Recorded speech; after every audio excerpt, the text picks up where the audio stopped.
कपिल जी, जो कहा सो किया।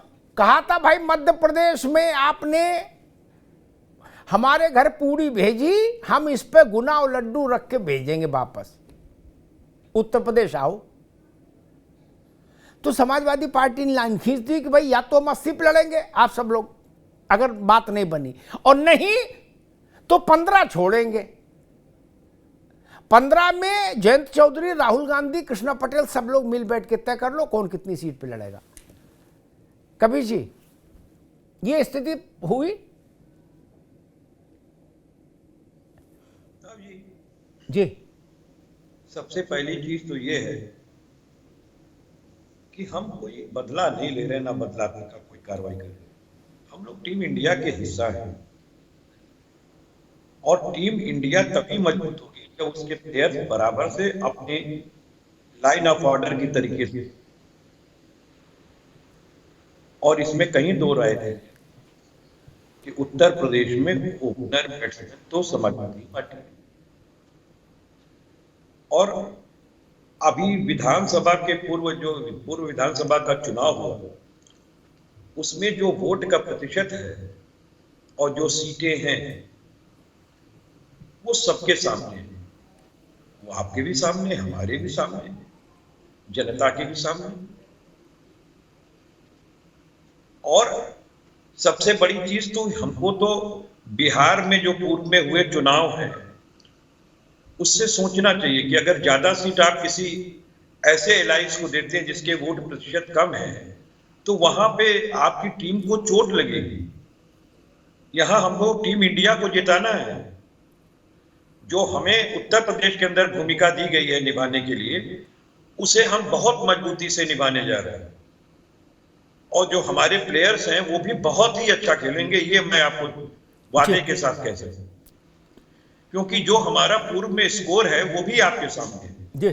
तो इतिहास देखते हुए ही बैट्समैन उतरेंगे और निश्चित तौर पे हम आपको कहते हैं कि टीम इंडिया जीतेगी। उत्तर प्रदेश में एनडीओ को रोकना समाजवादी पार्टी के कंधों पर है और इस भार को हम उठाने के लिए सक्षम नहीं होते हैं। बिल्कुल, मैं समझ गया।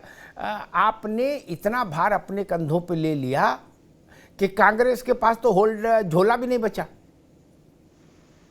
और इसका मतलब है सपा ने होमवर्क बहुत अच्छे से किया। इस बात की मैं तारीफ करूंगा, क्योंकि जो बात कपिल श्रीवास्तव लाए हैं वो उदाहरण महत्वपूर्ण है। बिहार में जब तेजस्वी सरकार नहीं बना पाए तो उसका जो एनालिसिस हुआ, उस एनालिसिस में का गणितीय पक्ष, राजनीतिक पक्ष नहीं, थ्योरी नहीं, गणितीय पक्ष ये कह रहा था कि कांग्रेस को अगर इतनी सीटें नहीं दी गई होती तो तेजस्वी चीफ मिनिस्टर हो गए होते, क्योंकि कांग्रेस का स्ट्राइक रेट बहुत खराब था। वही बात समाजवादी पार्टी कह रही है आज अपनी कार्य समिति की 3 घंटे की मंथन के बाद कि कांग्रेस की चूंकि स्थिति बहुत गड़बड़ है इसलिए उसको ज्यादा सीटें देके सीटें खराब नहीं की जाएंगी। क्यों? क्योंकि इंडिया को जिताना है और वो जिम्मेदारी सपा ने अपने कंधों पर ली है उत्तर प्रदेश में। भैया सैफ खान साहब, अब अजय राय जी क्या करेंगे? वो 80 सीटों पर उम्मीदवार तय कर रहे थे, बिल्कुल सब मामला रेडी है। अखिलेश जी ने कहा भाई 15 में आप सब लोग देख लेना।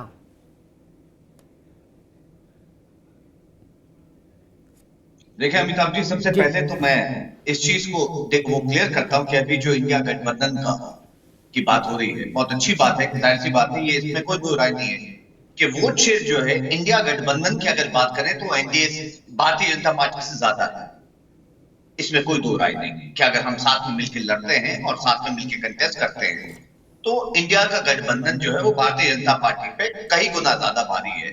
और जिसके मौजूदा एग्जाम्पल आपने जो है लगातार देखे ही हैं। अगर इंडिविजुअल परफॉर्मेंस की भी बात करते हैं, जहां कर्नाटका की बात कर रहे हैं या दिल्ली एमसीडी की बात कर रहे हैं, या आज केवल उत्तर प्रदेश की बात कर रहे हैं। आज मसला कर्नाटक नहीं जाएंगे, दूर काफी है। उत्तर प्रदेश पे बैठक बुलाई थी अखिलेश यादव ने, वही मसला था, वही रार थी, वही टकराव था अजय राय और सपा में।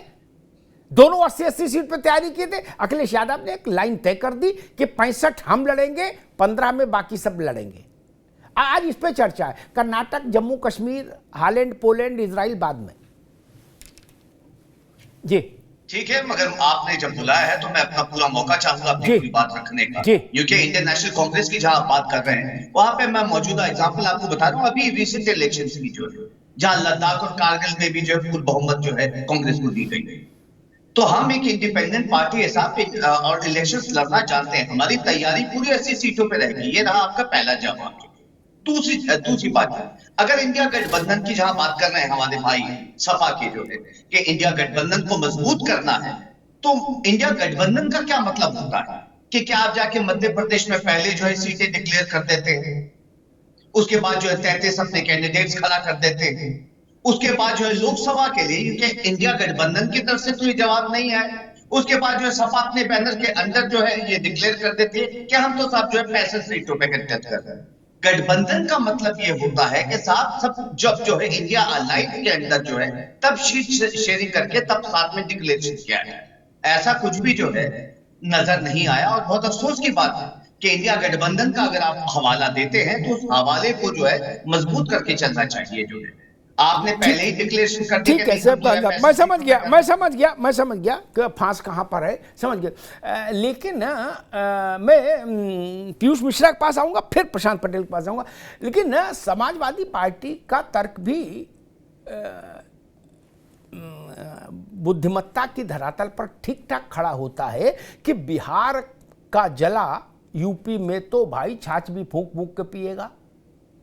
बिहार में कांग्रेस को सीटें कम दी गई होती, तेजस्वी मुख्यमंत्री के तौर पर शासन चला रहे होते। लिख लो ये बात, मैंने भी उसका एनालिसिस किया था कि क्यों तेजस्वी इतना दूर क्यों रह गए सरकार से। कांग्रेस ने जबरिया इसी आधार पर कि हम 135 साल पुरानी पार्टी हैं, दिस हैं, ब्ला ब्ला ब्ला है, यहां शासन किया, वहां शासन किया, ये किया, वो किया, हमको ज्यादा सीटें दो। बाद में आरजेडी ने कहा कि अगर इनको भी मान लो माले जितनी सीट दिए होते तो सरकार बन गई होती, ये सीट ले लिया, खराब कर दिए। वही बात समाजवादी पार्टी यूपी के लिए कह रही है कि आपको सीट देने का मतलब सीट खराब करना। और लोकसभा तो बड़ा चुनाव है, विधानसभा में तो चलो 3.5 लाख वोट का मसला दूसरे प्रदेशों में मत जाइए। मैं नहीं गया, अमा गजब करते हो यार, मैं नहीं गया, कब समाजवादी पार्टी गई भाई, आपका पार्टनर गया। अभी नहीं आएंगे। पीयूष मिश्रा, क्या स्थिति बनती दिख रही है भाई? और समाजवादी पार्टी ने यह भी कह दिया कि हम पीडीए चौपाल लगाएंगे। क्या 2 ऑप्शन 80 सीटें लड़ेंगे अगर गठबंधन ढीला ढाला रहा, और अगर गठबंधन में गए तो 65 लड़ेंगे।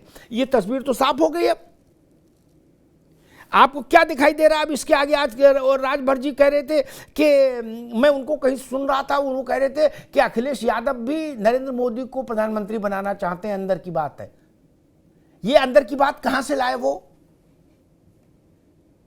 जी अमिताभ जी, देखिए ऐसा कि सबसे पहले बात करें शुरुआती दौर में पीडीए फिर इंडिया की, तो याद होगा बहुत पहले जब ये बना था तो एक बार हमारी आज परिचर्चा के दौरान ये बात हुई थी, तब मैंने कहा था कि जो पीडीए है ये ऐसी बारात है जिसका दूल्हा नदारत। मैंने याद होगा तभी प्रश्न उठाए थे कि क्या तमिलनाडु में कांग्रेस स्टालिन के सामने अपनी कैंडिडेट नहीं उतारेगी, क्या बंगाल में टीएमसी के सामने कांग्रेस अपने कैंडिडेट नहीं उतारेगी, क्या उत्तर प्रदेश में सपा के सामने अपने कैंडिडेट कितने उतारेगी कांग्रेस। तो ये बात तभी हुई थी और मैंने तभी कहा था कि देखिएगा इस बारात के फूफा जी मुंह फुलाए हुए नाराज होते हुए आपको दिख जाएंगे। आपने देखा ही होगा मध्य प्रदेश की टिकटों की जब बारी आई तो उत्तर प्रदेश के कांग्रेस अध्यक्ष को अजय राय जी को किन किन शब्दों से चिरकुट बिस्कुट क्या क्या शब्दों से नवाजा गया। नहीं, बिस्कुट नहीं कहा, चिरकुट कहा, बिस्कुट नहीं कहा। हाँ वही हाँ। तो क्या किन किन शब्दों से नवाजा गया ये सबने देखा। अच्छा, अब बात करते हैं पीडीए में जो पिछड़ा है माननीय अखिलेश जी को अब मतलब याद होगा आपको कि 12 से 17 इनकी सरकार रही, केवल और केवल इनके सजातीय लोगों को इनकी याद आई। उसके बाद और किसी न दलित की याद आई न अल्पसंख्यक की याद आई। अल्पसंख्यक के लिए आपने देखा होगा आजमगढ़ का मुबारकपुर चुनाव 2022 में गुड्डू जमाली को ले आए कि हम तुम्हें आओ भैया विधानसभा लड़वाते हैं, उसके बाद उनका क्या हसर किया। अल्पसंख्यकों की आपने हाल देखा ही होगा।